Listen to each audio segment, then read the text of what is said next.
channel. I sincerely apologise that it has been a while since I've posted. I've just been dealing with so much. The last time I spoke to you guys, I had just had my colorectal surgical appointment, and I was trying to figure out a new medication dosage type of situation.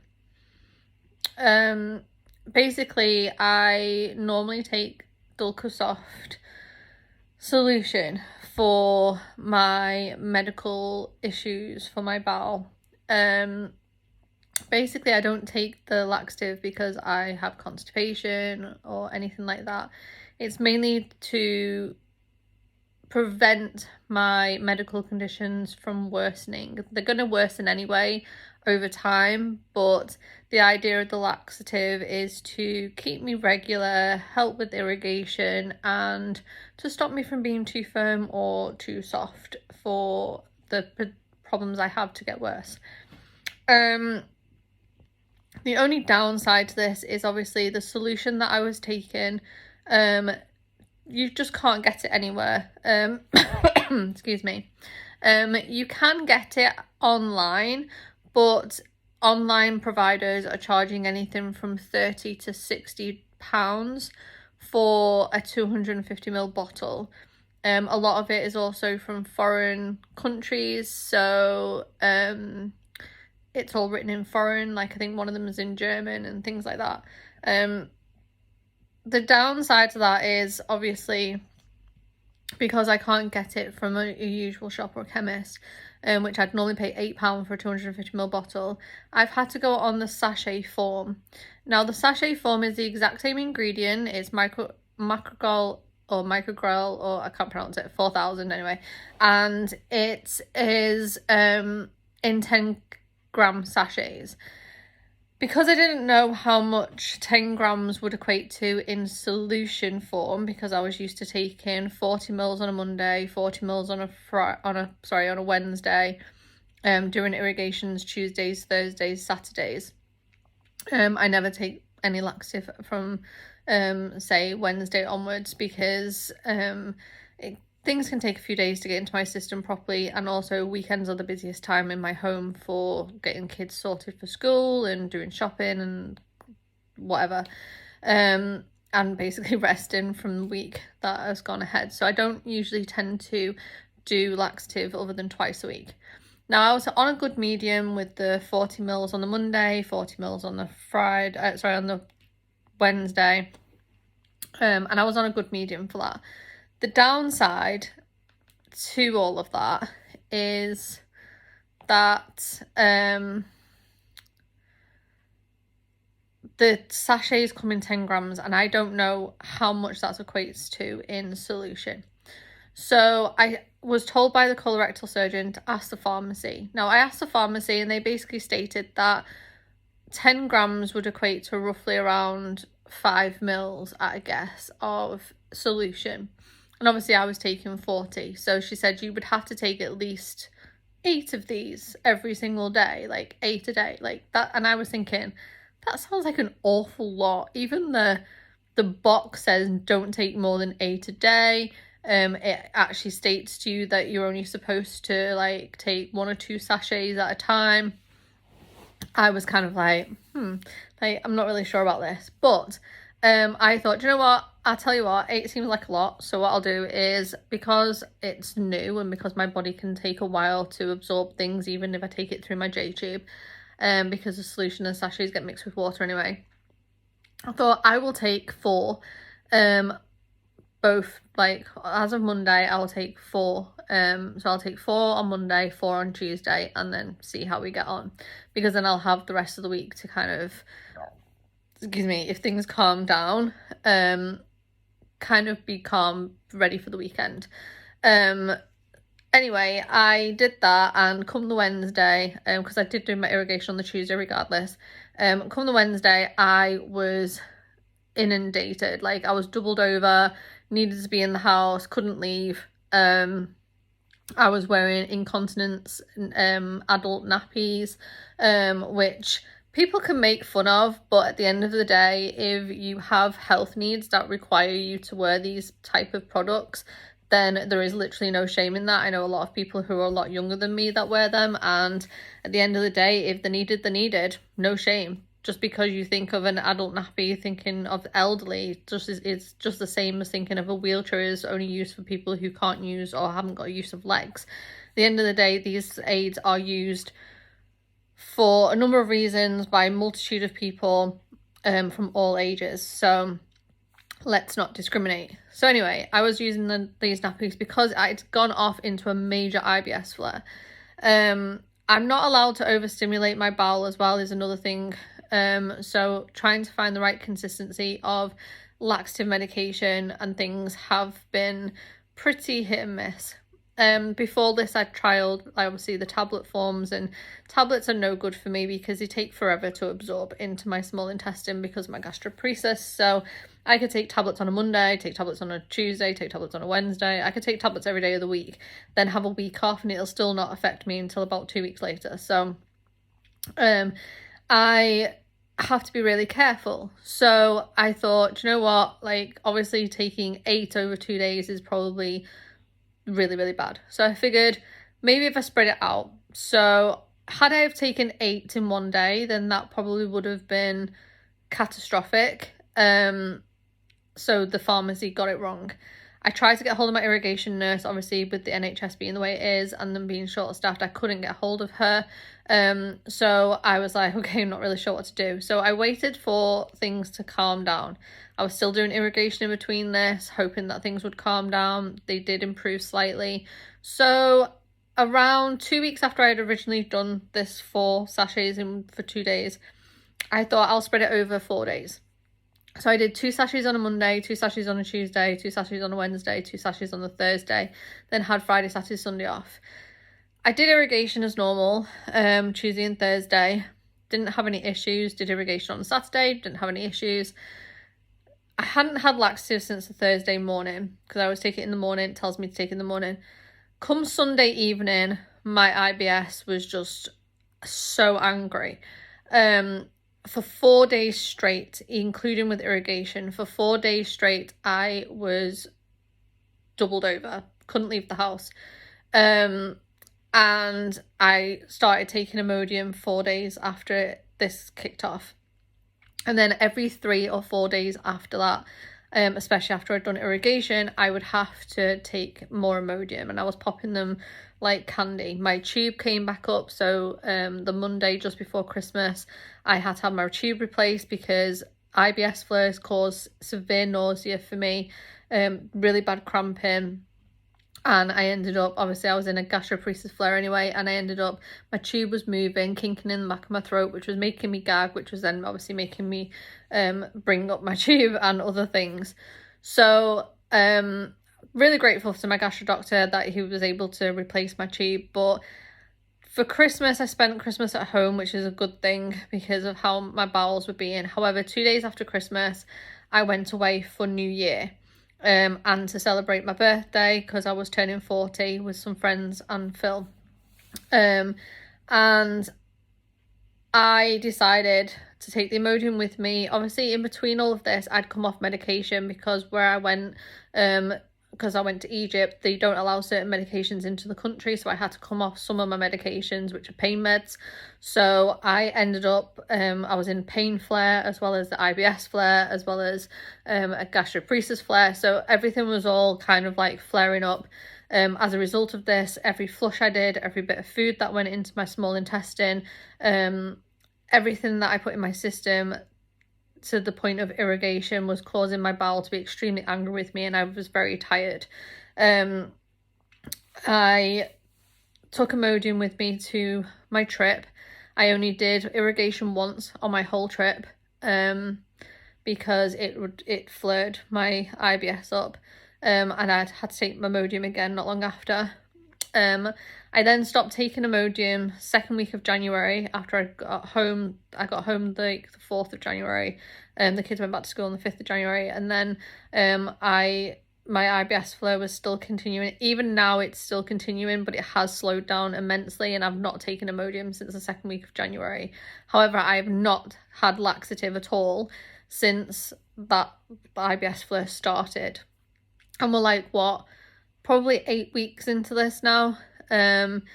And I can tolerate my feeds again, I can tolerate flushes again, although they do make me feel a bit nauseous. But then you can see my tube has moved. This mark here is supposed to be up against my nose, so I'm hoping it's still in the right place, but I think sometimes it is backflowing. But I'm not tasting my feed if I burp or hiccup, which is a good thing.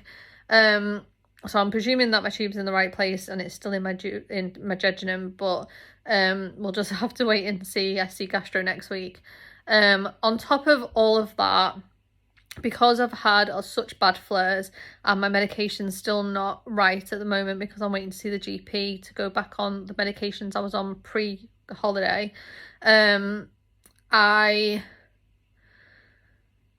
have been very tired, so it's set my chronic fatigue off. My asthma's been terrible, my heart's been playing up.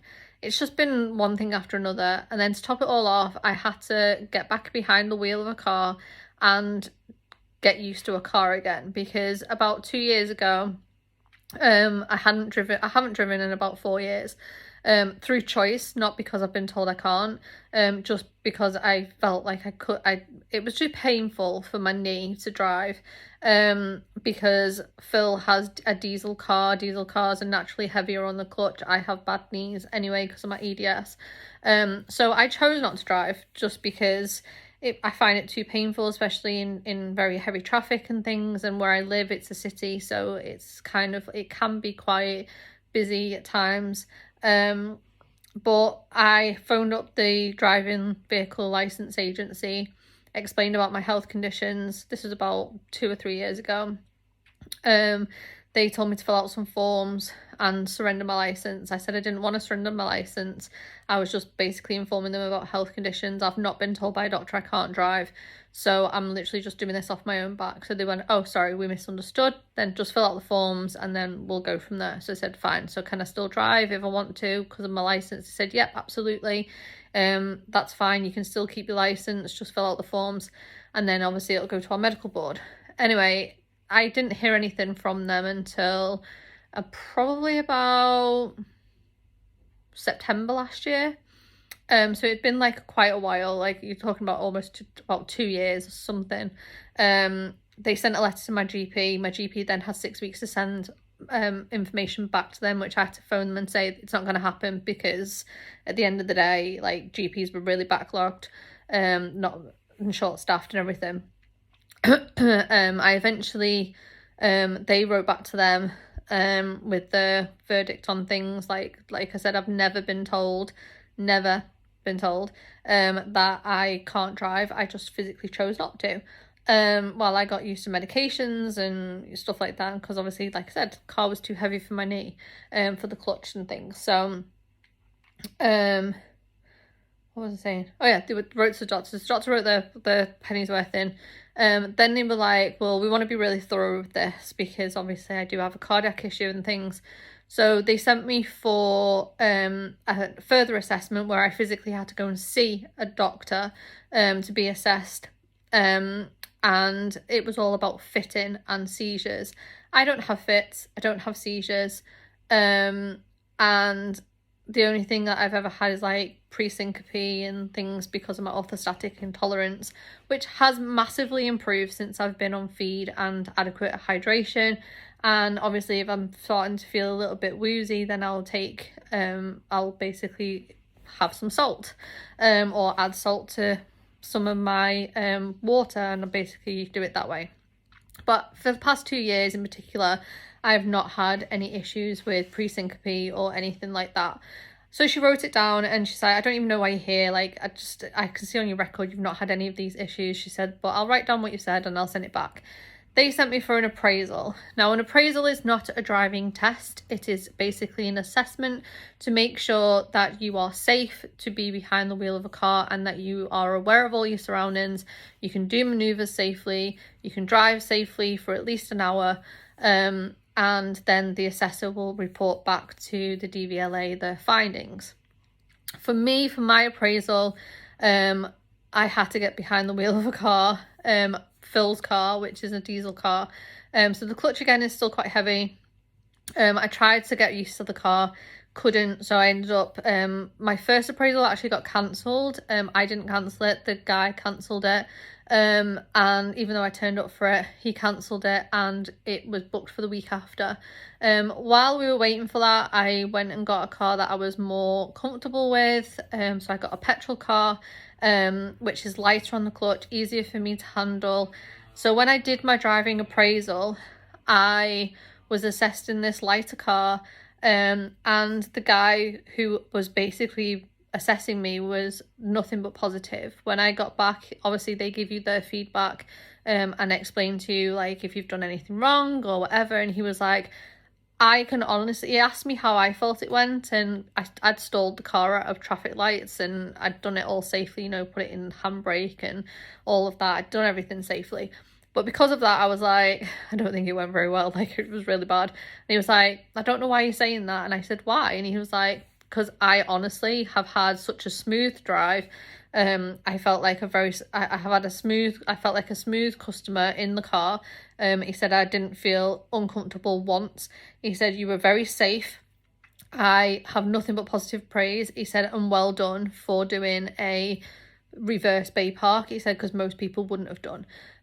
So he was nothing but praising me. He said, I've got nothing but positive feedback. He said, obviously I'm an assessor, I'm not testing you. He said the only thing I would probably point out is the fact that you weren't very prominent when it comes to looking in your mirrors. He said, I knew you were doing it. He said, but obviously with an assessor in the car, you need to make sure that it's obvious that you're looking through them. So anybody who drives and watching this video will know that when you're driving a car, you will literally glance through your wind mirror, or you'll glance through your side wing mirrors and stuff like that to make sure if there's anything coming. But when you're in a situation where you're being assessed, or even on a driving test, you have to physically make sure that you are being thorough with when you're looking through like your mirrors and stuff. So instead of just kind of driving along and going like this through your mirror, you physically have to move your head to see that you're looking. So that was the only thing that he said, that he was like, I can so tell that you were using your mirrors. He said, but as an assessor, he said you needed to be a little bit more, what was the word? I needed to be a little bit more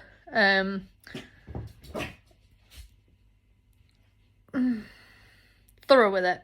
I'm just going to say thorough because I can't remember the word I used.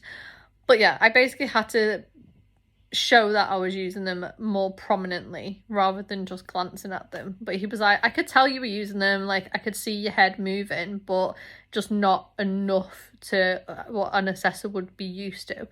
He said, but apart from that, he said, no problem with you whatsoever.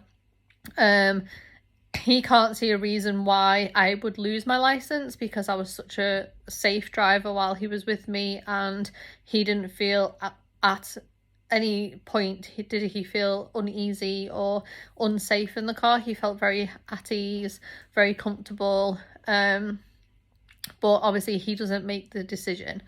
So just a few guidelines for those people who are maybe waiting an appraisal. Just a few little tips, hints and tips that I'll give you is, remember it's not a test. Just remember to use your common sense. If you do like me and stall at a traffic light, just make sure that you don't rely on your foot brake in order to make sure you're assessing your car, make sure your engine's on and everything. Make sure you put your handbrake on, put your car in neutral, restart your car if it's an older car. Obviously some of these cars now have automatic stop start, so sometimes when you just push the clutch down it'll restart your car, which is what happened with mine, but obviously I'd done everything safely. Don't panic about it. Practice all your maneuvers. If you haven't driven for a while, make sure you're practicing all your maneuvers, because they could ask you to do any of them, whether it be reverse round a corner, bay park, parallel park. They could ask you to do any of them. They will eventually at some point, I think it was about 3 or 4 times, they asked me to just pull over in a safe space at the side of the road, and then take off again. various different ways. So sometimes I was behind another car, sometimes I was just on my own, but obviously make sure you're looking around your car when you're pulling off and taking off. Like I said, a lot of it's just common sense, but try not to panic about it. Like, you know, even the most experienced drivers can stall a car, just as long as you make sure you're doing things in a safe and casual manner. Like, don't worry about it, and just be a little bit more cautious with how you're looking through your mirrors. So instead of just glancing at your mirror, or depending on which mirror you're looking at, instead of just glancing at it, make sure your head is moving in the direction of your mirror so that they can definitely tell that you're using it. But apart from that, like, just practice. That's all I can say. But just remember, it is not a test, it is just an assessment, and they do not physically come back with yes, you can keep your license. That's down to the medical board. All they go off is the assessment report, and obviously any doctor's reports that they've been given as well. So yeah, just be mindful of that. But I said, don't be worrying about it. It's not a test. It's just to make sure that you are safe and everybody else on the road is safe when you're driving. But I'm glad mine's over. I was really panicking about it because I wasn't feeling great with everything else I was going through. But apart from that, I've now got obviously an upper respiratory infection again. Probably because my body's so run down. But these are the reasons why I've not been online. I've basically been taking time to, you know, reevaluate things. I went away to kind of press the reset button and kind of get my head in a good space for, you know, a possible colostomy moving forward, after I've had my proctogram, which I don't know when that's going to be, and to get used to the idea of having this changed from a nasal jejunal tube to a PEG-J tube. You know, it's, although you can consciously feel like you're ready for these things, the change in body appearance and things can actually alter your mental state. So I just wanted to make sure I was in a good headspace. And I did feel like going away kind of did that for me, but obviously I didn't rest as much as I wanted to because my body was playing up. But that's chronic health for you. You can't predict everything. So hopefully my body will start improving now that my IBS flare is calming down. My tube hopefully is fine. I'll see gastro on Monday, and then next week I have a day, I think it's Tuesday, I have 4 appointments in one day, at various times. I think I have like about 2 hours gap between every single one of them. So like I have one at 9:15, one at 11, one at 2, one at 6:15. So I only have a few hours gap between them. But yeah, there's just so much going on. But I apologise, it's been a while. Thank you so much for watching this video. Thank you so much for all your support last year. I hope you're enjoying my content, and hopefully you will continue to support me. Don't forget to subscribe, and yeah, thank you so much for watching again, and I hope your new year is going well. Speak to you soon. Take care. Bye.